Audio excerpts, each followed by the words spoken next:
What is your vision for your life? What are the obstacles standing between you and the future that you deserve? It was a beautiful day about 3 months after I graduated from high school when I traveled to the Human Services office to plan my future.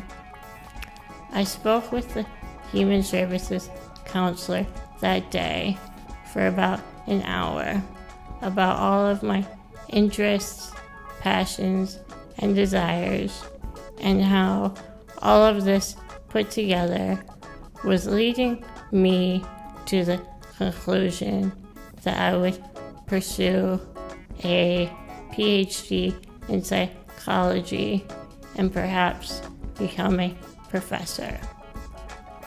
But the Human Services counselor saw things very different. And when he printed out my plan, I saw at the bottom that it said my career goal was set at secretary. It was at that moment that I realized it was up to me to plan for my future.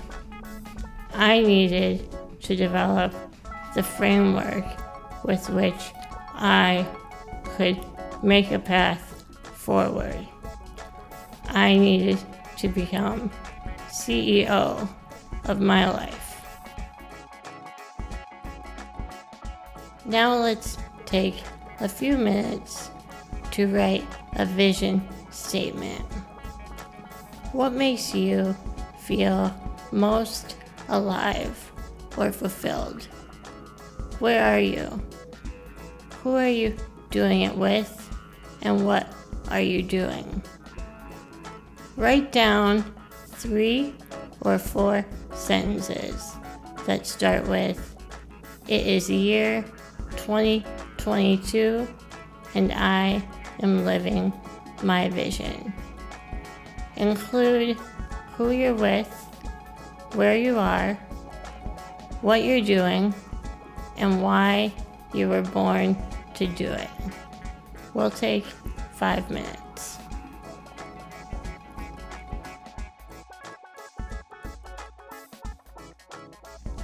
For me to move forward with my vision, I needed a model, and that was Annie.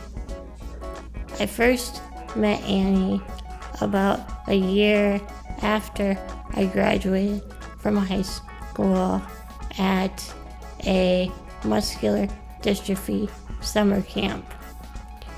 She was bold, sassy, and everything I wanted to be. Her frail exterior hid the intensity of her determination, and as soon as I spent a few minutes listening to her, everything she had accomplished and all of her plans for what would be next, all doubt disappeared. I was convinced at that moment that my vision for my adult life was not delusional. She gave me everything I needed to move forward with my plans, the confidence that I was looking for.